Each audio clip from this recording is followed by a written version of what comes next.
Jadi apakah apabila suci daripada haid tu seorang tak perlu mandi? Kalau tengok ke hadis ni, gitulah. Suruh basah, lepas tu semayanglah. Ya, kau gitu. Tak boleh. Tidak gitu, kena mandi dulu. Kena mandi dulu. Sebab itulah hadis ni pun baca tak boleh baca sendiri. Tak boleh buat mana-mana. Kena ngaji. Macam ni. Kalau pandukan hadis ni pakai basah, maya. Gitu kah? Tidak gitu. Imam Bukhari pun tidak berpendapat gitu, walaupun dia mari hadis ni gini. Kita kena tengok apa ni 314. Cuba tengok sini. Hadis ni 314. Hadis nombor 314. Cuba tengok. Muka surat 272.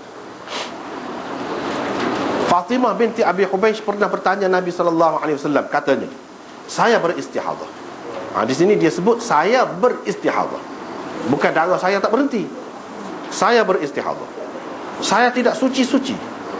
Jadi darah saya tidak henti-henti keluar. Adakah saya perlu meninggalkan solat? Nabi SAW menjawab, tidak boleh.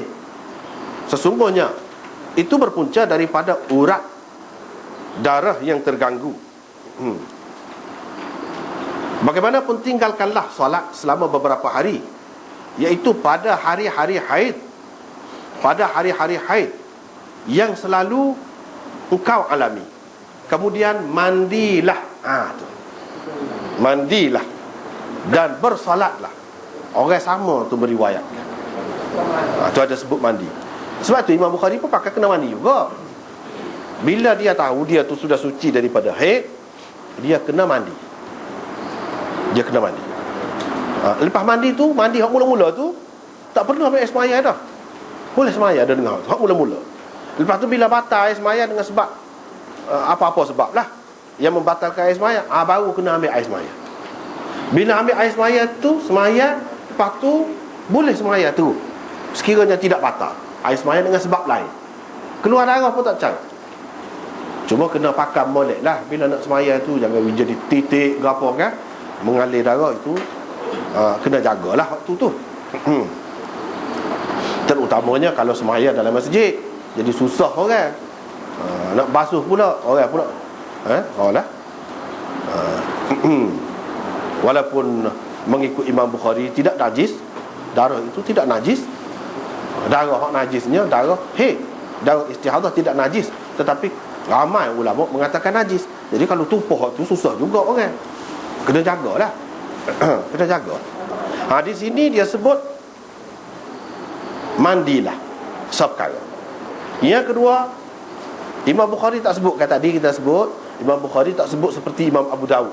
Perempuan mustahadah lagu ni gini, perempuan mustahadah lagu ni gini. Ini hadis dia tak sebut gitu. Dia ambil sawat. Dia ambil hak adat. Itulah ulama faham Imam Bukhari ni dia pakai adat. Misalnya cuba tengok hadis ni, muka surat 272 tu jelas. Bagaimanapun tinggalkanlah solat selama beberapa hari, iaitu pada hari-hari haid yang selalu engkau alami. Yang selalu engkau alami. Ini menunjukkan dia sudah ada kebiasaan dah. Orang yang sudah ada kebiasaan tidak dikira darah, warna dia apa tak kira. Yang dikiranya kebiasaan dia. Bila berapa hari. Sebab itulah Imam Bukhari serupa dengan Imam Abu Hanifah berpendapat perempuan mustahadah kena pakai adat dia, kebiasaan dia. Jangan pakai tamyiz. Dalam hadis ni pun hak kita baca ni pun gitu juga. Dia kata apabila haid datang maka tinggalkan sembahyang. Haid datang tu kita tahulah pada masa dia. Dan apabila tempohnya berlalu. Tempoh tu masalah. Ini menunjukkan yang menjadi panduan ialah tempoh. Tempoh tu adat tu lah. Adat tu, bukan tamyiz. Tetapi setengah-setengah ulama dia faham daripada hadis hak kita duk baca ni, dia kata hak ni menunjukkan bila haid datang. Haid datang tu dia ada warna dia. Ada tanda dia yang tersendiri yang maklum di sisi perempuan. Yang ni dia kata ini menunjuk, hadis ini menunjukkan tamyiz. Tapi sebenarnya tak sedap tu hak tamyiz. Bukan tamyiz. Di sini menunjukkan adat ni. Hak Imam Bukhari wak mari hadis ni, jadi wak mari pula pada muka surat tadi, dia nak cerita hak dia pakainya adat. Kalau perempuan itu sudah ada adat Kecuali kalau dia tak ada adat, lain cerita lah. Kalau dia tak ada adat, misalnya dia mubtada'ah, start mula-mula tu lagu tu selalu.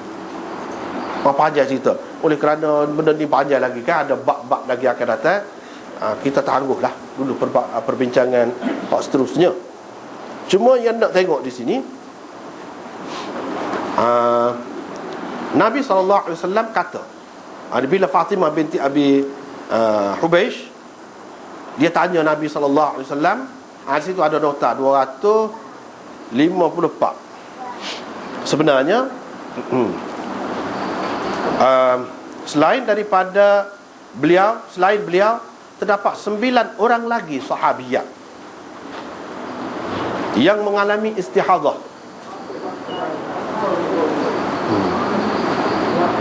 Tak jadi. Panas.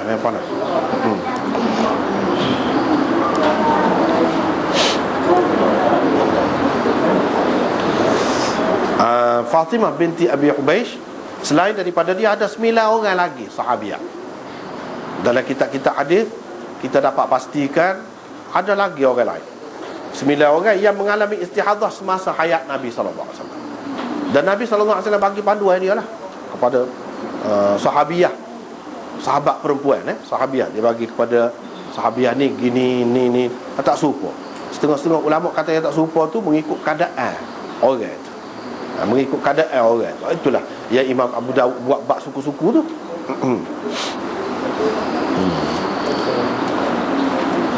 Iaitu yang pertama Ummu Habibah binti Jahsh.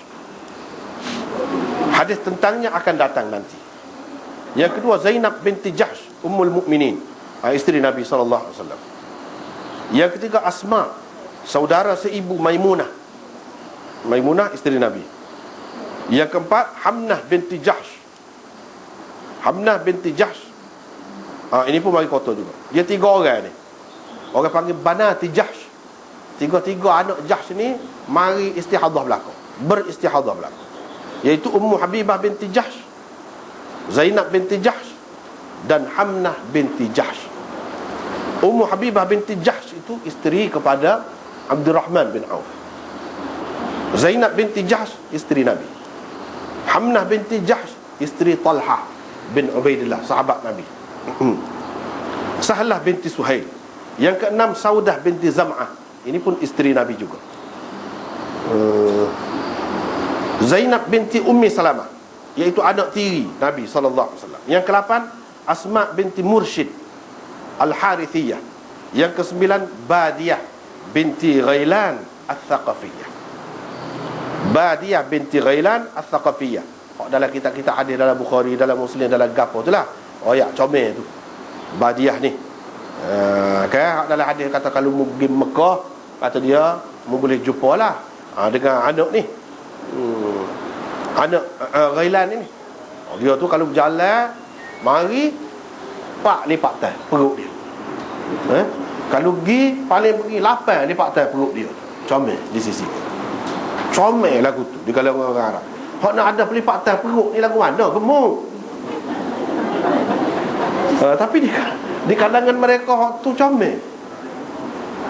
Siapa kelan ni pun ramai lagi orang Arab, kecuali hak terpengaruh dengan barat tu lah. Yang terpengaruh dengan barat tu, dia suka perempuan hak kurus, apa peleting tu. Dia suka hak lagu tu. Tapi kalau hak Arab, hak ikut tradisi dia suka hak gemuk. Dan dia tak marah kalau anak dia ni kurus. Dia kata tu lelaki tak cara, dia tak boleh makan. Kalau gemuk, suka dia, makna bahagia ni, hidup bahagia. Dia bagi dia comel lagu tu. Kalau mari nampak 4 lipatan. 4 lipatan tu 2 alik kanan, 2 alik kiri lah. 8 lipatan tu 4 alik sebelah, 4 sebelah. Itu 8. Bagi dia comel. Rupanya comel-comel ni pun dia berubah juga, macam fashion juga. Orang lelaki pun gitu juga. Orang lelaki pun gitu juga. Dulu kalau hero-hero ni hak biasa ya, tubuh lah ni hak kata-kata. Tu baru hero. Baru orang panggil comel. Pula macam-macam tak serupa